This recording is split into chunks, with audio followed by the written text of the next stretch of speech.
first reported as early as 1898 by farmer Oscar Folk. Nearly a half-century later, the residents of Churubusco, a small Indiana town located 15 miles north of Fort Wayne, had largely forgotten about the Beast of Busco, rumored to lurk beneath the surface of the town's popular swimming hole, Folk Lake. The beast was said to be a 500-pound turtle, with a shell as big as the top of a car, the neck the size of a stovepipe, and the head the size of a child.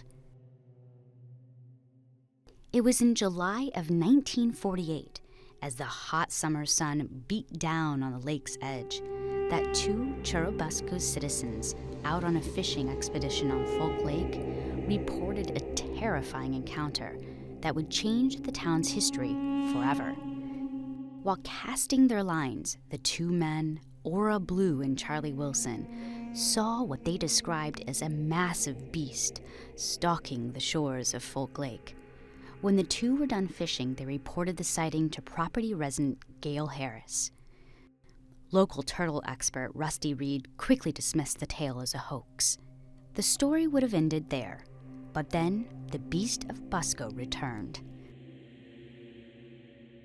In March of 1949, Harris claimed to have seen the giant turtle himself and was persuaded by the local townspeople to try and capture the beast for all to see.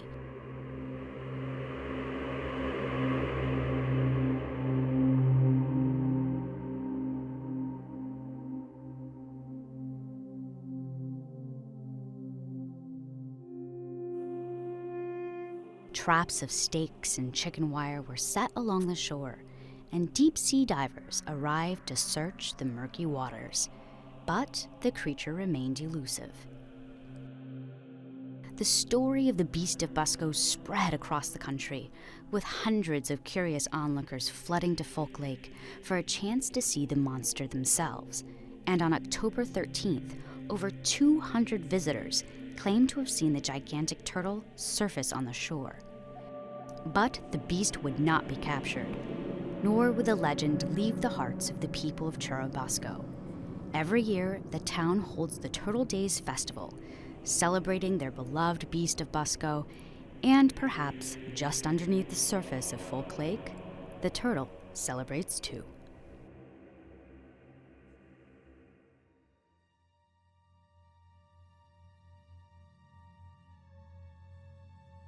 Oxford, Indiana, holds the distinction for being the first town in Benton County. Founded in 1843 near today's Lafayette, the quaint little village is nestled among towering wind turbines and vast cornfields. An unlikely residence for one of the state's most terrifying monsters. As reported in 1889 by the Lafayette Courier, the horrific snake is said to measure 15 feet in length, as large in circumference as a stovepipe, with eyes of fire and horns 10 inches long. But this is no lake monster. Instead, this scary serpent stalks the local cemetery, where it is reported to feast upon the dead bodies interred within. At least a dozen of the cemetery's visitors claimed to see the monstrous beast, and by the end of 1889, newspapers across the state reported the growing torment of the town's residents, believing their beloved relatives were being eaten in their graves.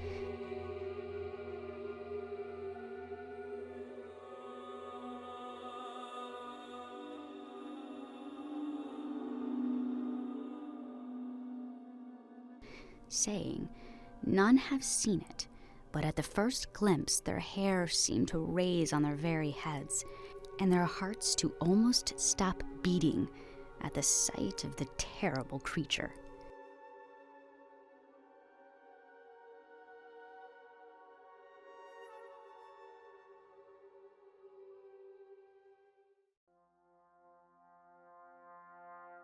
Perhaps Indiana's most famous monster resides in Columbus's Mill Race Park, a popular recreation spot shrouded in dense woods and known for its winding rivers and 2 small lakes. But in the autumn of 1974, Columbus's picturesque park became notorious for something else: a violent green monster. On November 1st, 2 separate groups of young women spotted the skulking creature hiding along the shore's edge, and in one encounter, the creature attacked the terrified teens through a car windshield. Horrified, they fled the park and reported the incident to local police, describing the monster as standing at 6 feet tall, with dark fur, a pale green face, and long, sharp claws. Several days later, the creature was spotted again, this time by 2 young men who gave the same description: a tall, hairy beast with a light green face. And police officer Kenneth St. John was soon appointed monster control officer. Mobs began to flood the park, armed with knives and guns, determined to capture the beast once and for all. And today, Millrace Park remains a popular recreation spot for city residents. Was it a hoax? A Halloween prank gone wrong? We may never know. But for a time, a monstrous creature was said to call Columbus home.